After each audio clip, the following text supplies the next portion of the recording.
اس کا نام امرین تھا۔ اس نے آتے ہی کہا کہ میرا نام امرین ہے، تمہارا نام کیا ہے؟ میں نے کہا کہ مجھے تو سب درزی جنید کہتے ہیں۔ ہاں، میں تمہارے کام کے بارے میں ہی سن کے آئی ہوں، سنا ہے کہ بہت اچھے کپڑے سلائی کرتے ہو، میرے کپڑے بھی سی دو گے؟ میں نے کہا کیوں نہیں۔ اس نے کہا کہ دراصل ایک شادی ہے خاندان میں، اور میں شادیوں میں 5 گھنٹے بعد سوٹ بدلتی ہوں۔ یہ میری عادت ہے کیونکہ میں سب سے الگ لگنا چاہتی ہوں، اس لیے مجھے کوئی 20 سوٹ سلوانے ہیں۔ 20 دن کے اندر کیا تم سی دو گے؟ اس نے کہا کہ کیا تم یہ سب کچھ آسانی سے کر لو گے؟ میں نے کہا کہ ہاں، لیکن ارجنٹ کام کے پیسے تھوڑے زیادہ لگیں گے۔ اس نے کہا کہ پیسوں کی پرواہ نہیں کرو، جب میں تم سے 20 سوٹ سلوا سکتی ہوں تو کیا میرے پاس پیسوں کی کمی ہوگی؟ میں خوش ہو گیا کہ چلو، مجھے بہت بڑا کام مل گیا۔ ویسے بھی کافی عرصے سے مجھے شادی کا آرڈر نہیں ملا تھا، اور یہ شادی کا سیزن بھی نہیں تھا، لیکن کچھ لوگ بے موسم شادی کا پروگرام رکھ لیتے ہیں۔ خیر، مجھے کیا تھا، میں نے اس سے آرڈر لے لیا۔ اس نے کہا کہ کل کپڑے بھی لے آئے گی؟ میں نے کہا ٹھیک ہے۔ میں نے اس کا نام اور ایڈریس نمبر لکھ لیا۔ میں اپنی دکان میں ہی کام کر رہا تھا، وہ اگلے دن آ گئی۔ اس نے مجھے سارے کپڑے دے دیے اور سمجھا دیا کس طرح کی سلائی کرنی ہے، پر اس نے کہا کہ مجھے ایک سوٹ شام کو چاہیے۔ میں نے کہا کہ اس ٹائم میں اپنے گھر جاتا ہوں، میری بیوی بستر پر پڑی ہے، اسے دیکھنے کے لیے جانا ہوتا ہے۔ اس نے کہا کہ اگر تم یہ سوٹ ابھی سی دو گے تو میں تمہیں 1000 ایکسٹرا دوں گی۔ میں سوچنے لگا کہ اگر 1000 کے لیے اگر میں 1 گھنٹہ لگا لوں گا تو کیا ہو جائے گا؟ ویسے بھی میری بیوی اپنے گھر میں بیٹھی ہے، کوئی سڑک پر تو نہیں بیٹھی، کھانا اور پانی میں اس کے پاس رکھ کے آیا ہوں، 1 گھنٹے سے کیا ہو جائے گا؟ 1 گھنٹہ تو انسان لیٹ بھی ہو جاتا ہے۔ ہاں، یہ بات الگ ہے کہ جب سے میری بیوی کی ایسی حالت تھی میں گھر ہمیشہ ٹائم پر ہی آ جاتا تھا، لیکن میں نے اس کا سوٹ سی دیا، مجھے 1 گھنٹے سے زیادہ لگ گیا۔ جب میں واپس رات کو گھر گیا اور گھر میں داخل ہوا تو سامنے کا منظر دیکھ کر حیران رہ گیا۔ میری بیوی زمین پر پڑی ہوئی تھی، گلاس ٹوٹا ہوا تھا، شاید وہ پانی پینے کے لیے اٹھنے کی کوشش کر رہی تھی، کیونکہ جو پانی میں نے اس کے پاس رکھا وہ بہت ہی کم تھا۔ میں نے اسے اٹھایا، اس کا منہ صاف کیا، اس کی ٹھوڑی پر چوٹ بھی لگ گئی تھی۔ میں نے پٹی باندھی اور میں نے اسے قابل رحم نظروں سے دیکھا۔ میں نے اس کے پاس فون تو رکھا تھا، لیکن شاید بیٹری ختم ہو گئی تھی، اس لیے وہ مجھے فون بھی نہ کر پائی۔ میں نے کہا کہ مجھے معاف کر دو، مجھے کام تھا، بہت ضروری کام تھا۔ وہ مجھے اشارے میں پوچھنے لگی کہ کیا کام تھا، تو میں نے کہا کہ دکان کا کام نہیں تھا، بس میری ایک رشتہ دار فوت ہو گئی تھی۔ میں نے اسے جھوٹ بول دیا۔ اگر میں اسے یہ کہتا کہ ایک جوان جہان لڑکی کا سوٹ سینے کے لیے میں نے اتنی دیر لگائی اور تم اس چکر میں نیچے گر گئی اور تمہارے ساتھ اتنا برا ہوا تو ضرور غصہ کرتی۔ بیوی تو بیوی ہوتی ہے، بستر پر پڑی تھی تو کیا ہوا؟ آخر میں اس کا جواب دیتا، اس لیے ڈر گیا اور میں نے جھوٹ بول دیا۔ اس نے بھی مسکرا کر سر ہلا دیا، جس کا مطلب تھا کہ کوئی بات نہیں۔ میں سوچنے لگا کہ مجھے اس کے ساتھ ایسا نہیں کرنا چاہیے تھا، میں نے کام تو کر دیا تھا، پر ابھی اس لڑکی نے مجھے پیسے نہیں دیے تھے۔ اس نے کہا یہ سارے پیسے ایک ساتھ ہی دوں گی۔ وہ جب بھی میری دکان میں آتی مجھے عجیب و غریب قسم کی ادائیں دکھاتی، میری آنکھوں میں دیکھتی، کبھی اپنے دوپٹے سے کھیلنے لگتی۔ دوپٹہ تو اس نے بس گلے میں ڈالا ہوتا ہے، سر پر بھی نہیں لیتی تھی، اور دوپٹہ بھی اس کا بہت ہی باریک سا ہوتا تھا۔ سب بازار والے لوگ اس کو دیکھتے تھے۔ میرے سامنے بھی ایک دکاندار بیٹھا تھا جو میرے دوست بھی تھا۔ اس نے کہا کہ یہ لڑکی آج کل تمہاری دکان پر بڑے چکر لگا رہی ہے، اس سے بچ کر رہنا۔ میں نے کہا کہ ہاں، لگتا ہے اس محلے میں نئی آئی ہے۔ اس نے کہا کہ ہاں نئی آئی ہے، لیکن کسی آدمی کو برباد کر کے آئی ہے۔ میں نے کہا کہ کیا مطلب؟ اس نے کہا کہ اس عورت کو طلاق ہوئی ہے، وہ پوسٹ مین ہے نا جو ہمارے محلے میں رہتا ہے، بوڑھا سا، اس کی بھتیجی ہے۔ میں نے کہا کہ یہ تو شکل سے شادی شدہ بھی نہیں لگتی، اور تم کہہ رہے ہو کہ اس کو طلاق ہو گئی۔ اس نے کہا کہ آج کل کسی کا کوئی پتہ نہیں چلتا، سنا ہے بڑا امیر آدمی تھا، لیکن جب اسے اس کے حرکتوں کے بارے میں پتہ چلا تو اس نے غیرت میں آ کر اس کو طلاق دے دی۔ تم اتنے خوبصورت ہو، تمہارے پیچھے تو کوئی بھی عورت ہاتھ دھو کر پڑ جائے گی۔ میں نے کہا کہ اب کہاں میں خوبصورت رہ گیا، بس گھر کے کاموں میں الجھ گیا ہوں۔ میرے اس دوست نے کہا کہ کیا بھابھی کی حالت ابھی بھی ویسی ہی ہے؟ میں نے کہا کہ ہاں۔ اس نے کہا کہ تم بڑا اچھا کام کر رہے ہو، اپنی بیوی کی خدمت کر رہے ہو، اللہ تمہیں اس کا اجر دے گا، سب کچھ ٹھیک ہو جائے گا، پریشان نہ ہوا کرو۔ لیکن اب میں نے پریشان ہونا شروع کر دیا تھا، میں ایک ساتھ سارے کام کر کے تنگ آ گیا تھا۔ جب میری بیوی ٹھیک تھی تو وہ بھی نوکری کرتی تھی، گھر بھی سنبھالتی تھی اور پیسے بھی کماتی تھی، وہ بالکل نہیں تھکتی تھی، لیکن یہ بات بھی تو اپنی جگہ ہے کہ عورتوں کو اللہ نے مردوں سے زیادہ برداشت دی ہے۔ اب مردوں میں اتنی برداشت نہیں ہوتی ہے۔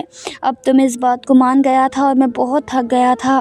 ایک دن میں اپنی بیوی کو دیکھ رہا تھا، سوچ رہا تھا کہ میں اس کے لیے کتنا کچھ کرتا ہوں۔ یہ معذور ہے، بیمار ہے، پھر بھی میں اس کا خیال کر رہا ہوں۔ میں نے اس کو اپنی زندگی سے نہیں نکالا۔ کیا واقعی یہ اس قابل ہے؟ اگر میں اس کی جگہ ہوتا تو یہ ضرور مجھے چھوڑ کر چلی جاتی، کیونکہ یہ بہت زیادہ خوبصورت تھی۔ جب ہماری محبت عروج پر تھی تو اس کی کسی کے ساتھ منگنی ہو چکی تھی۔ وہ اس کا کزن تھا، لیکن میرے لیے اس نے اس کو چھوڑ دیا، تو پھر یہ کسی اور کے لیے مجھے کیوں نہ چھوڑ دیتی؟ میرے دل میں عجیب و غریب خیال آتے۔ آج کل میں امرین کے بارے میں ہی سوچتا رہتا تھا۔ وہ روز مجھ سے کوئی نہ کوئی جوڑا سلوا لیتی، اور ابھی تک اس نے کوئی پیسے نہیں دیے تھے، پر اب مجھے پیسوں کی ضرورت نہیں تھی، کیونکہ مجھے وہ اچھی لگنے لگی تھی۔ مجھے اس سے باتیں کرنا، اس کی باتیں سننا اچھا لگتا تھا۔ وہ میری دکان میں آتی تھی۔ میں نے اس سے پوچھا کہ تمہارے بارے میں افواہیں اڑ رہی ہیں کہ تمہیں طلاق ہوئی تھی۔ اس نے کہا کہ ہاں، کسی جوان لڑکی کی شادی جب کسی بوڑھے سے کروا دی جائے گی تو پھر طلاق نہیں ہوگی تو اور کیا ہوگا؟ میری عمر، میری شکل دیکھو، کیا میں اس قابل تھی کہ میری شادی کسی بوڑھے سے کروا دی جاتی؟ کیا بوڑھے مردوں کے ساتھ جوان عورتیں خوش رہتی ہیں؟ میں نے کہا کہ ہاں، یہ تو تمہارے ساتھ بہت برا ہوا۔ اس نے کہا کہ میری قسمت اچھی تھی کہ مجھے طلاق ہو گئی، اگر نہیں ہوتی تو میں بہت بدقسمت ہوتی۔ میں نے کہا کہ پھر اب آگے کیا ارادہ ہے؟ کیا ساری زندگی اکیلے گزارو گی؟ کسی نہ کسی کو تو ہم سفر بنانا ہی ہے، لیکن جس طرح کا مرد مجھے چاہیے اس طرح کا کوئی نہیں ہے۔ میں نے کہا کہ کیسا ہو؟ کہا کہ شکل اس صورت کا اچھا ہو، قد کاٹ کا بڑا ہو، مضبوط آدمی ہو، صحیح مرد لگتا ہو۔ مجھے ایسا کیوں لگ رہا تھا جیسا وہ میری ہی بات کر رہی ہے، یعنی جیسا مرد کی اسے تلاش تھی میں بالکل ویسا ہی تھا۔ اس نے مجھ پر ڈورے ڈالنے شروع کر دیے اور میں ان ڈوروں کے اندر پھنستا ہی گیا۔ وہ بھول گیا کہ اس سے پہلے بھی میں نے کچھ کچے دھاگوں کو باندھ رکھا تھا۔ وہ کچے دھاگے میری محبت کے تھے۔ تو یہ محبت جو میں اپنی بیوی سے کرتا تھا، کہتے ہیں کہ محبت کا کچا دھاگا بڑا کمزور اور بڑا مضبوط ہوتا ہے، مضبوط اتنا کہ زمانے والے مل کے بھی اسے توڑنے کی کوشش کریں گے تو ٹوٹتا نہیں ہے، لیکن کمزور اتنا ہوتا ہے کہ کبھی کبھی بدگمانی سے فوراً کٹ جاتا ہے۔ میں اب گھر آتا تو مجھے میری بیوی پر غصہ آتا تھا، مجھے وہ بری لگنے لگی تھی۔ میں اس کی فرمائشوں سے تنگ آ گیا تھا۔ ایک دن ایک محلے والی عورت آئی تو کچھ کھانے پینے کی چیزیں لے کر آئی تھی۔ میں نے کہا کہ آپ لوگ اوپر کیوں نہیں آتے؟ اس نے کہا کہ اب آپ کی والی منزل پر کون چڑھے؟ آپ کی بیوی تو سیڑھیاں چڑھتے ہوئے گری تھی، اس حال کو پہنچ گئی۔ میں نے کہا کہ اس کے لیے دعا کرے، اللہ کرے وہ ٹھیک ہو جائے۔ اس عورت نے کہا کہ ایسے لوگ ٹھیک نہیں ہوتے، میری ایک بہن کے ساتھ بھی یہی ہوا تھا، اتنے سال بستر پر پڑی رہی اور اس کے بعد۔ میں نے کہا کہ کیا اس کے بعد ٹھیک ہو گئی؟ اس نے کہا کہ نہیں، اس کے بعد اس دنیا سے ہی چلی گئی۔ میں مزید مایوس ہو گیا، کیا میں ساری زندگی اپنی بیمار بیوی کی خدمت کرتے ہوئے گزاروں گا؟ واقعی اس کو دوسرا سال شروع ہو چکا تھا، لیکن ابھی تک بالکل بھی ٹھیک نہیں ہوئی تھی۔ ڈاکٹرز نے بھی کوئی اچھی خبر نہیں سنائی تھی۔ میں اسے ہر ہفتے ڈاکٹرز کے پاس لے جایا کرتا تھا۔ ایک دن مجھے امرین نے ایک بڑی سی عجیب بات کہی۔ اس نے کہا کہ میں تمہیں پسند کرتی ہوں، تم سے شادی کرنا چاہتی ہوں۔ میں اسے اپنی بیوی کے بارے میں تو پہلے ہی سب کچھ بتا چکا تھا۔ میں نے اسے اپنی بیوی کی تصویر بھی دکھائی۔ تب اس نے کہا کہ وہ تو بہت خوبصورت ہے۔ اس نے کہا کہ دیکھو، تمہاری نہ کوئی شکل ہے نہ ہی عمر یہ سب کرنے کی، کیا تم ساری زندگی اپنی بیوی کی خدمت کرتے رہیں گے؟ کیا اس کی گندگی صاف کرتے رہیں گے؟ میرے ساتھ چلیں، ہم دونوں بھاگ کر شادی کر لیتے ہیں۔ میں اپنے ساتھ اتنی ساری دولت لے آؤں گی کہ ہمیں کوئی مسئلہ نہیں ہوگا۔ کسی اور شہر میں جا کر تم اپنی دکان بنا لینا، میں گھر سنبھال لوں گی۔ تم دکان سنبھالنا، تمہارے ہاتھ میں ہنر ہے، یہ ہنر تو تم کہیں بھی استعمال کر سکتے ہو۔ میں نے کہا کہ پر میری بیوی کا کیا ہوگا؟ میں اسے ایسے ہی چھوڑ کے تو نہیں جا سکتا۔ اس نے کہا کہ اپنی بیوی سے چھٹکارا کیسے حاصل کرنا ہے یہ تمہارا کام ہے، میں تمہارے ساتھ بھاگ جانے کو تیار ہوں۔ میں سوچ میں پڑ گیا اور میرے دماغ میں خیال آیا۔ میں نے کہا کہ میری بیوی نہ تو چل سکتی ہے نہ اٹھ سکتی ہے اور یہ بیمار بھی ہے۔ میں نے اس کے لیے جو کرنا تھا کر لیا، شاید اب اس کو بھی نجات کی ضرورت ہے۔ ایک دن میں اسے اپنے ساتھ چھت پر لے گیا، ویل چیئر کے اوپر بٹھایا ہوا تھا اس کو میں نے۔ وہ بھی خوش تھی کہ چلو آج اسے آسمان نظر آ جائے گا۔ کافی دیر سے میں اسے اوپر لے نہیں آیا تھا، لیکن میں یہ دیکھ کر حیران رہ گئی کہ یہ کوئی شام کا وقت نہیں تھا بلکہ تپتی دوپہر تھی۔ وہ مجھے کہنے لگی کہ نیچے لے جاؤ، بہت گرمی ہے، اوپر تو بڑی تیز دھوپ تھی۔ میں نے کہا کہ کیوں، تمہیں تو چھت بڑی پسند تھی، تمہیں تو دھوپ بہت پسند تھی، تم آسمان کو دیکھنا چاہتی تھی، اب یہیں پر بیٹھو اور میں جا رہا ہوں۔ میں نیچے نہیں جا رہا ہوں بلکہ میں اپنی زندگی جینے جا رہا ہوں۔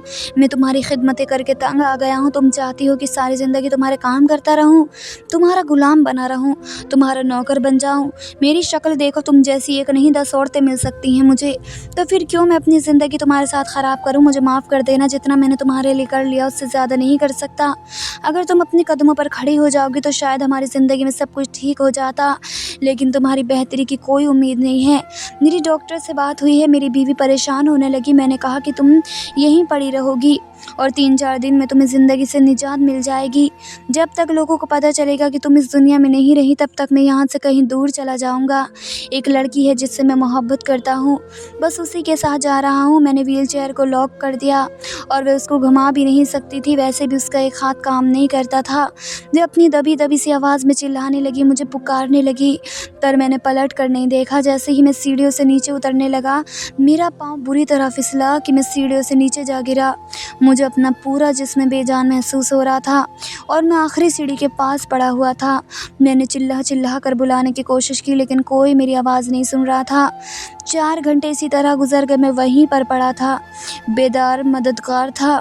میرے فون بھی میرے پاس نہیں تھا۔ جب میں نے دیکھا کہ اوپر والی سیڑھی سے کوئی نیچے آ رہا ہے اور میں یہ دیکھ کر حیران رہ گیا، وہ کوئی اور نہیں بلکہ میری بیوی تھی۔ جب میری بیوی کی جان پر بنائی اور اسے لگا کہ وہ اس دنیا سے چلی جائے گی تو یہیں پڑے پڑے اس کی موت ہو جائے گی، تو اسے اپنی آخری طاقت کو استعمال کیا اور وہ اپنے قدموں پر کھڑی ہو گئی۔ وہ خود چل کر نیچے آ رہی تھی لڑکھڑاتے قدموں کے ساتھ اپنی جان بچانے کے لیے، لیکن جب اس نے دیکھا کہ میں سیڑھیوں سے نیچے ہی پڑا ہوا ہوں اور میری حالت بہت بری ہے تو فوراً میری طرف بڑھی۔ اس نے اٹھانے کی کوشش کرنے لگی۔ اسے سمجھ آ گیا کہ میرے ساتھ کیا ہوا ہے، میرے ساتھ مکافات عمل ہو گیا تھا، جو میں اس کے ساتھ کرنا چاہتا تھا وہ میرے ساتھ ہو گیا تھا۔ وہ میری حالت پر آ گئی تھی اور میں اس کی حالت پر چلا گیا تھا۔ اس نے مجھے شکایت بھری نظروں سے دیکھا، میں نے جیسے وہ مجھے کبھی معاف نہیں کرے گی، اور معاف کرتی بھی کیوں، میں اس کی جان لینے والا تھا۔ وہ وہاں سے چلی گئی، میں اسے بلاتا رہا، چلاتا رہا، روبینہ میری مدد کرو، میری مدد کرو، لیکن وہ وہاں سے ایسی گئی کہ جیسے پلٹ کر نہیں دیکھے گی۔ اور تھوڑی دیر کے بعد ایمبولنس والے آ گئے، شاید اس نے ہی ان کو فون کیا تھا۔ وہ میری زندگی جتنی بے رحم نہیں تھی، وہ چاہتی تو مجھے وہاں چھوڑ کر ہمیشہ کے لیے جا سکتی تھی، لیکن اس نے ان لوگوں کو بلایا تھا۔ وہ لوگ مجھے ڈاکٹر کے پاس لے گئے۔ ڈاکٹر نے یہی کہا کہ میرا آدھا جسم سن ہو گیا ہے اور ایک بازو بھی، یعنی اب نہ تو میں کام کر سکتا تھا اور نہ ہی اٹھ کر چل سکتا تھا۔ روبینہ نے میرا خیال رکھنا شروع کر دیا جیسے میں اس کا خیال رکھتا تھا۔ وہ مجھ سے کوئی بات نہیں کرتی تھی، میں اس سے معافی مانگتا رہتا تھا پر وہ بولتی نہیں تھی اور دن رات میرا خیال کرتی تھی۔ وہ پھر سے نوکری بھی کرنے لگی اور میں آج بھی حیران ہوں کہ کیسے ایک ہی پل میں ہم دونوں کی زندگی ایک دوسرے کے ساتھ پلٹ گئی۔ میں نے محبت کرنے والی بیوی کو کھو دیا اور وہ ایک اچھی انسان تھی جس نے ابھی بھی میرے حال پر نہیں چھوڑا۔ میں بس دن رات اس سے معافی ہی مانگ سکتا ہوں، لیکن شاید وہ مجھے کبھی معاف نہیں کرے گی۔ میں نے اس کے ساتھ صرف بے وفائی نہیں کی تھی، میں تو اس کی جان لینا چاہتا تھا۔ آپ سب لوگ میرے لیے دعا کریں، میرے ساتھ کوئی بھلائی کا معاملہ ہو جائے۔ میں اپنے کیے پر بہت شرمندہ ہوں اور آپ کو پیغام دوں گا کہ کبھی بھی کسی بھی حال میں اپنے ہم سفر کا ساتھ نہ چھوڑیں۔ دھنیہ واد دوستو۔